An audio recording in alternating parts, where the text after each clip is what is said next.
Hello friends, இந்த வீடியோவில் நம்ம கேஷ் ஃப்ளோ ஸ்டேட்மெண்ட்டை வச்சு ஒரு சம் எப்படி போடுறதுங்கிறத பார்க்கலாம். நமக்கு கேஷ் ஃப்ளோ ஸ்டேட்மெண்ட்டுக்கு ரெண்டு மெத்தட் வகையாக வந்து நம்ம கேஷ் ஃப்ளோ ஸ்டேட்மெண்ட் ப்ரிப்பேர் பண்ணலாம். ஒன்று டைரக்ட் மெத்தட், இன்னொரு இன்டைரக்ட் மெத்தட். எக்ஸாமில் எப்போவுமே நமக்கு டைரக்ட் மெத்தட் கேட்க மாட்டாங்க, இன்டைரக்ட் மெத்தட் மட்டும்தான் கேட்பாங்க. ஸோ நம்ம டைரக்ட் மெத்தட் பார்க்க தேவையில்லை. இன்டைரக்ட் மெத்தடில் மட்டும் எப்படி வந்து கேஷ் ஃப்ளோ ஸ்டேட்மெண்ட் ப்ரிப்பேர் பண்ணுறதுங்கிறத பார்ப்போம். கொஸ்டினில் ஃபஸ்ட்டு எப்போவுமே என்ன கொடுத்துருவாங்கன்னா, ரெவன்யூ கொடுத்துருவாங்க, எக்ஸ்பென்ஸ் கொடுத்துருவாங்க. அல்டிமேட்டாக நமக்கு டைரெக்டாக சொன்னோன்னா ப்ராஃபிட் லாஸ் அக்கௌண்ட்டை நமக்கு கொடுத்துருவாங்க. அதை கொடுத்தாங்கன்னா நம்ம ஆப்ரேட்டிங் ஆக்டிவிட்டியிலேருந்து கிடைக்கிற கேஷ் ஃப்ளோவை நம்ம கண்டுபிடிக்க முடியும். ஆப்ரேட்டிங்னா என்ன, ஃபினான்சிங்னா என்னங்கிறதெல்லாம் போன வீடியோலேயே நான் சொல்லிட்டேன். இந்த வீடியோவில் நம்ம சம் மட்டும்தான் பார்க்க போகிறோம். ஸோ இதில் வந்து நமக்கு ப்ராஃபிட் லாஸ் அக்கௌண்ட்டை மட்டும் வச்சு நம்ம ஆப்ரேட்டிங் ஆக்டிவிட்டி போட்டுற முடியும். ஃபினான்சிங் ஆக்டிவிட்டிக்கும் இன்வெஸ்டிங் ஆக்டிவிட்டிக்கும் நமக்கு பேலன்ஸ் ஷீட் தேவைப்படும். அதை நம்ம நெக்ஸ்ட் வீடியோவில் சம் பார்ப்போம். இந்த வீடியோ சம்மில் ஆப்ரேட்டிங் ஆக்டிவிட்டியிலேருந்து மட்டும் எப்படி கேஷ் ஃப்ளோ கிடைக்குதுங்கிறத பார்க்கலாம். ரெவன்யூ கொடுத்துருக்காங்க, அதர் இன்கம் கொடுத்துருக்காங்க, டோட்டல் ரெவன்யூ இது எல்லாமே நமக்கான எக்ஸ்பென்சஸ்ஸு இது கொடுத்துருக்காங்க. எக்ஸெப்ஷனல் ஐட்டம் கொடுத்துருக்காங்க, எக்ஸ்டர்னல் ஐட்டம் கொடுத்துருக்காங்க, டேக்ஸ் கொடுத்துருக்காங்க, ஆஃப்டர் டேக்ஸ் கொடுத்துருக்காங்க, நிறைய கொடுத்துருக்காங்க. நமக்கு முக்கியமான பாயிண்ட்டை ஞாபகம் வச்சுக்கோங்க. எப்போவுமே இன்டைரக்ட் மெத்தடை பொறுத்த வரைக்கும் நம்ம எதுலேருந்து ஸ்டார்ட் பண்ணணும், மொத்த சம்மையே எதுலேருந்து நம்ம ஸ்டார்ட் பண்ணணும்னா ப்ராஃபிட் பிஃபோர் டேக்ஸ் அப்படிங்கிற ஒரு ஐட்டம்லேருந்து தான் நம்ம எப்போவுமே ஸ்டார்ட் பண்ணணும். ஸோ நமக்கு இந்த கேஸில் ப்ராஃபிட் பிஃபோர் டேக்ஸ்னால் எக்ஸெப்ஷனல் எக்ஸ்டர்னல்லாம் எப்போவுமே சேர்க்கக்கூடாது. ஸோ ப்ராஃபிட் பிஃபோர் டேக்ஸ்னால் இதுதான் நமக்கான ப்ராஃபிட் பிஃபோர் டேக்ஸ். எவ்வளோ? 710. ஸோ நமக்கான கேஷ் ஃப்ளோ ஸ்டேட்மெண்ட் எதுலேருந்து ஸ்டார்ட் ஆக போகுதுன்னா இந்த 710லேருந்து தான் ஸ்டார்ட் ஆக போகுது. ஏன்னா இந்த 710 தான் வந்து நமக்கு வந்து profit before tax. So profit before tax வந்து 710லேருந்து நம்ம ஸ்டார்ட் பண்ணுறோம்.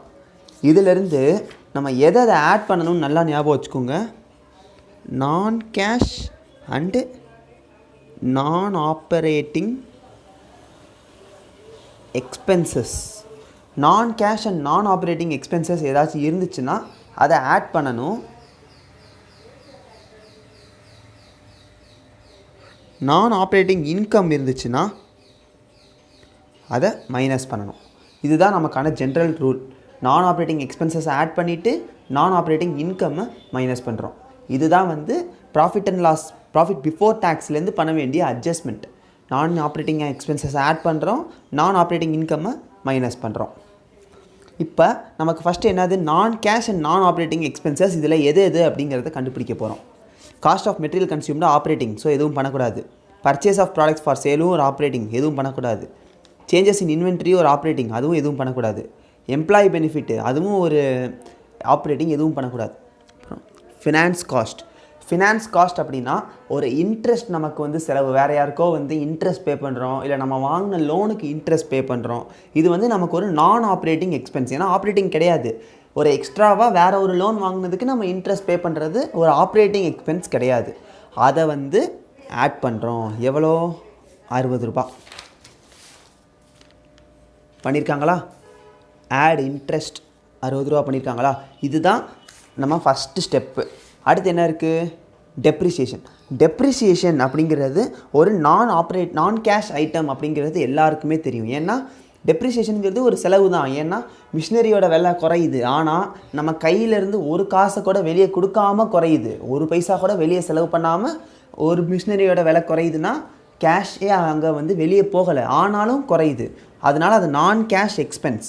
நான் கேஷ் ஐட்டமும் என்ன பண்ணிடணும்னு சொல்லியிருக்கேன், ஆட் பண்ணணும்னு சொல்லியிருக்கேன். அது எவ்வளோ? 100 ரூபா. ஆட் பண்ணிட்டாங்களா? டெப்ரிசியேஷன் இது வரைக்கும் எல்லாருக்கும் கிளியராக புரிஞ்சிருக்கும்னு நம்புகிறேன். இதிலேருந்து அடுத்து என்ன பண்ண போகிறோம்? நான் ஆப்ரேட்டிங் இன்கம்மை மைனஸ் பண்ண போகிறோம். இன்கம் எங்கே வரும்? மேலே வரும். ரெவன்யூ ஃப்ரம் ஆப்ரேஷனுங்கிறது ஆப்ரேட்டிங் இன்கம். அதர் இன்கம்குள்ளே இருக்குது பார்த்தீங்களா, ஒரு 100 ரூபா.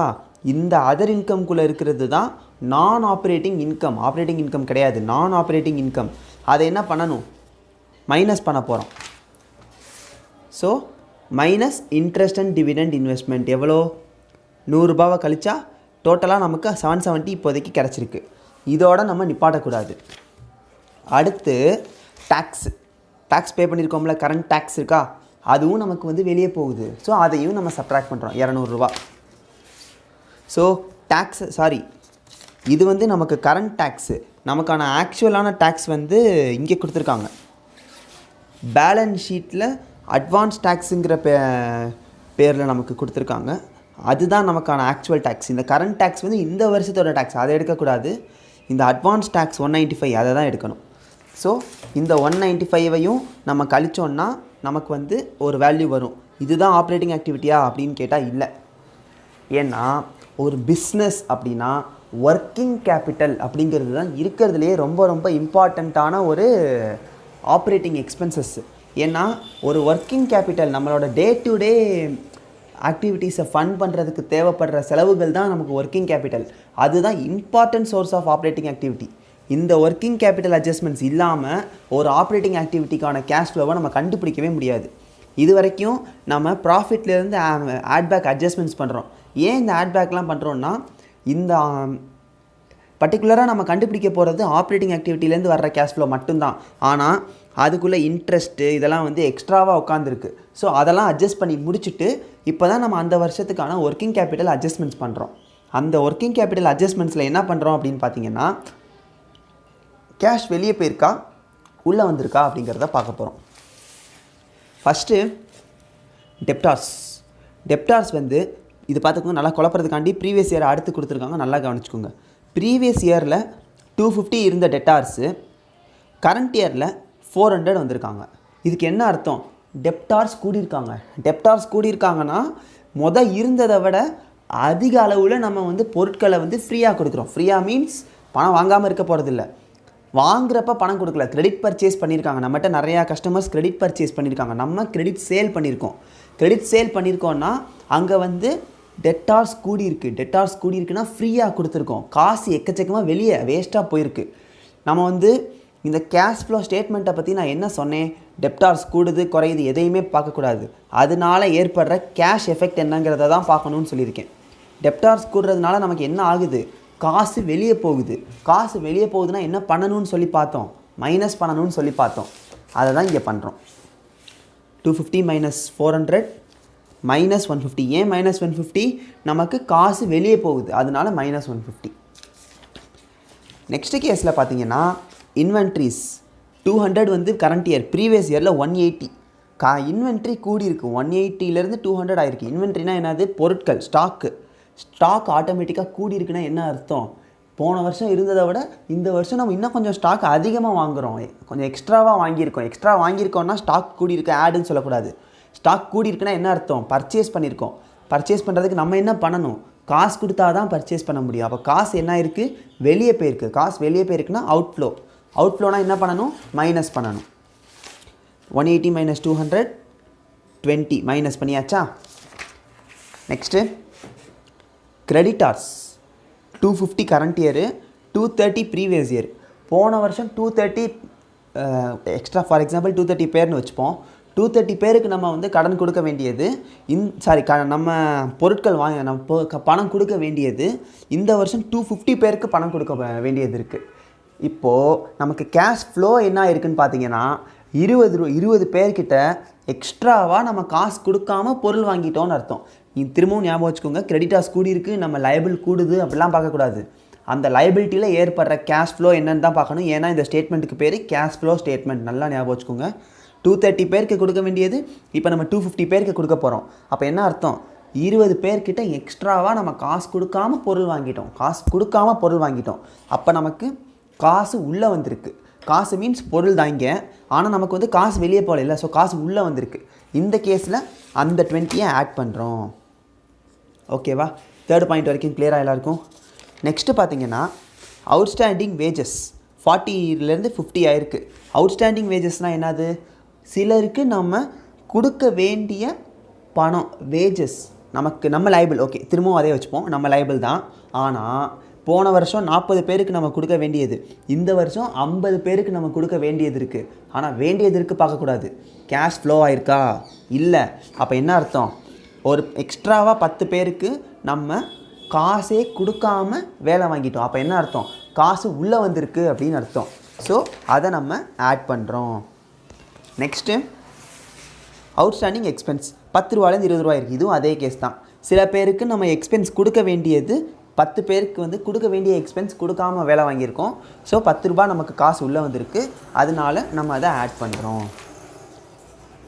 Outstanding expenses add. இப்போ நம்ம இதிலேருந்து இந்த அட்ஜஸ்ட்மெண்ட்ஸை ஃபுல்லாக நம்ம சப்ட்ராக்ட் பண்ணோம் இல்லை ஆட் பண்ணுறோன்னா அல்டிமேட்டாக வர்ற ஆன்சர் தான் cash flow from operating activities. நமக்கு இந்த கேஷ் ஃப்ளோ ஸ்டேட்மெண்ட்டை பொறுத்த வரைக்கும் இந்த ஆப்ரேட்டிங் ஆக்டிவிட்டீஸ்லேருந்து வர்ற கேஷ் ஃப்ளோ தான் ரொம்ப ரொம்ப இம்பார்ட்டண்ட். பிகாஸ் இன்வெஸ்ட்மெண்ட்டும் ஃபைனான்சிங்கும் அப்படியே நம்ம சப்ட்ராக்ட் ஆட் பண்ணி எழுதிடக்கூடியது தான். அது பிரச்சனையே கிடையாது. ஆப்ரேட்டிங் ஆக்டிவிட்டியில் தான் நமக்கு நிறைய அட்ஜஸ்ட்மெண்ட்ஸ் இருக்கும். ஸோ இந்த வீடியோ தான் நமக்கு இருக்கிறதுல இம்பார்ட்டன்ட் வீடியோ. நெக்ஸ்ட் வீடியோவில் நான் அல்டிமேட்டாக எல்லாத்தையும் வச்சு ஒரு சம் போட போகிறேன். ஆனால் இந்த வீடியோவில் இருக்கிற அந்த ஆப்ரேட்டிங் ஆக்டிவிட்டியோட அட்ஜஸ்ட்மெண்ட்ஸ் தான் இம்பார்ட்டண்ட். ஸோ இதை கிளியராக பார்த்துக்கோங்க. இது புரிஞ்சாலே நமக்கு வந்து கேஷ் ஃப்ளோ ஸ்டேட்மெண்ட் ஃபுல்லாக ஈஸியாக போட்டுற முடியும். ஏதாச்சும் டவுட்ஸ்னால் கமெண்ட்ஸில் கேளுங்க. முக்கியமான இதில் 3 விஷயத்தை திரும்ப ஒரு தடவை சொல்லிடுறேன். எப்போவுமே ப்ராஃபிட் பிஃபோர் டேக்ஸில் தான் ஸ்டார்ட் பண்ணணும். நான் கேஷ் அண்ட் நான் ஆப்ரேட்டிங் எக்ஸ்பென்சஸை ஆட் பண்ணுறோம்.